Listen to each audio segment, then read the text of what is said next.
महाभारत में अगर दो लोगों की सबसे अधिक तुलना होती है तो वो अर्जुन और कर्ण हैं।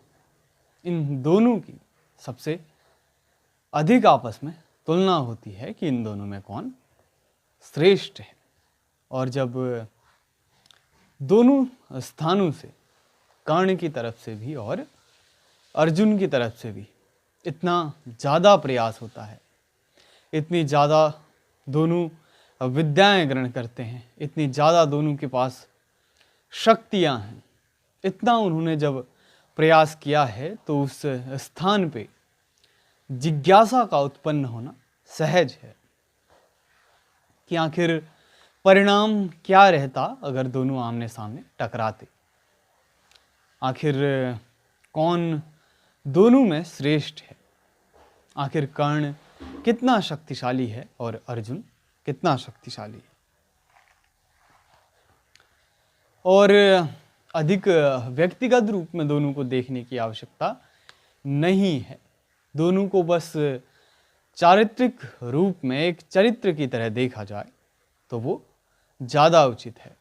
कर्ण का चरित्र वैसा ही है जैसा वो दिखाया गया है और अर्जुन का चरित्र वैसा है जैसा वो दिखाया गया है। दोनों में कुछ भी हो, लेकिन बात ईर्ष्या और क्रोध की करें तो दोनों ही एक प्रकार के असंतुलन हैं। जब व्यक्ति में भावनात्मक असंतुलन पैदा होता है तो ही उसमें ईर्ष्या और क्रोध जन्म लेते हैं। तो ईर्ष्या और क्रोध का होना कुछ और नहीं, बस आपके ही असंतुलन को दर्शाने के दो प्राकृतिक तरीके हैं। तो दोनों बहुत ही शक्तिशाली हैं, कर्ण और अर्जुन भी। बस अंतर इतना है कि एक धर्म की ओर से है और दूसरा अधर्म की ओर से है, इसलिए इनकी तुलना इतनी अधिक होती है। कर्ण सूर्य पुत्र है, उसे सूर्य द्वारा दिया गया है, सूर्य द्वारा, और अर्जुन को इंद्र द्वारा, अर्जुन को इंद्र के द्वारा दिया गया है। ठीक, और अर्जुन को कई वरदान भी हैं, अर्जुन ने तप भी किया है और अर्जुन को शाप भी दिए गए हैं और कर्ण को भी शाप मिला हुआ है। कर्ण के साथ विशेष रूप से कवच और कुंडल है।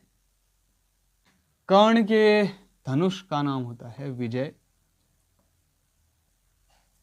अर्जुन के धनुष का नाम होता है गांडीव। अर्जुन के गुरु हैं द्रोण, कर्ण के गुरु हैं द्रोण के भी गुरु भगवान परशुराम। और दिव्यास्त्रों में अर्जुन आगे है, अर्जुन के पास दिव्यास्त्र ज़्यादा हैं, लेकिन कर्ण के पास भी विद्याएं बहुत हैं। और कर्ण आत्मनिर्भर है, इसलिए वो इस मामले में अधिक शक्तिशाली है, वो सहारे अधिक नहीं लेता है, इसलिए वो इस मामले में शक्तिशाली है। कर्ण के पास दान की शक्ति है, दान का पुण्य है, इसलिए कर्ण दानवीर है। और अर्जुन के पास, अर्जुन नीति पे विजय प्राप्त कर चुका है, अर्जुन के पास इंद्रिय संयम है, अर्जुन के पास है गति। उसी गति के कारण विराट युद्ध में उसने कई महान योद्धाओं को एक साथ हरा दिया था। तो ये कुछ सरल सी तुलना है कर्ण और अर्जुन के बीच। लेकिन अगर कर्ण और अर्जुन आपस में युद्ध करें तो सरल सी बात है कि अस्पष्ट है कि उनके बीच विजेता कौन रहेगा। लेकिन अर्जुन के पास दिव्यास्त्र हैं। अगर दिव्यास्त्रों को हटा दिया जाए तो अर्जुन बहुत ही साधारण लगेगा कर्ण के सामने।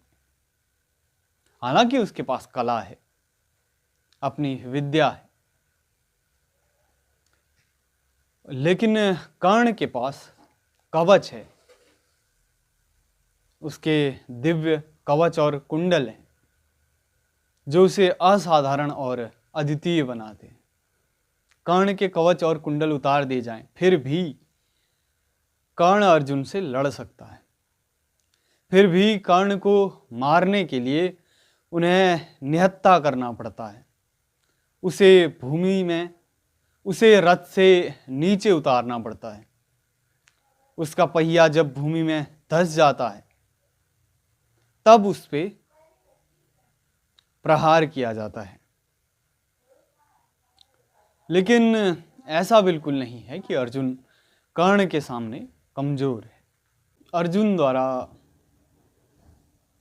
एक नाग के परिवार को क्षति पहुंचती है, इस कारण वो नाग अर्जुन से बदला लेना चाहता है। शायद इसका अनुमान अर्जुन को नहीं होता।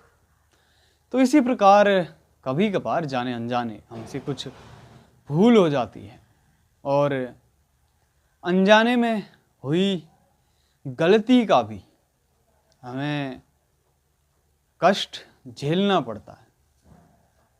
तब वो नाग युद्ध में अर्जुन से बदला लेने का प्रयास करता है कर्ण का सहारा लेकर। तो इसी प्रकार हमें भी अपने उन कार्यों के प्रति सचेत रहना चाहिए जिनके लिए हम सचेत नहीं हैं। लेकिन कर्ण दुर्योधन को अपना मित्र कहता है। इस वजह से उसका जीवन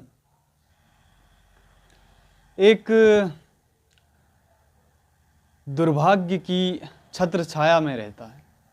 वो चाहे तो उसका त्याग कर सकता है, लेकिन दुख की बात यह है कि वो दुर्योधन को अपना मित्र समझता है और उसे दुर्योधन का मित्र बताया भी जाता है।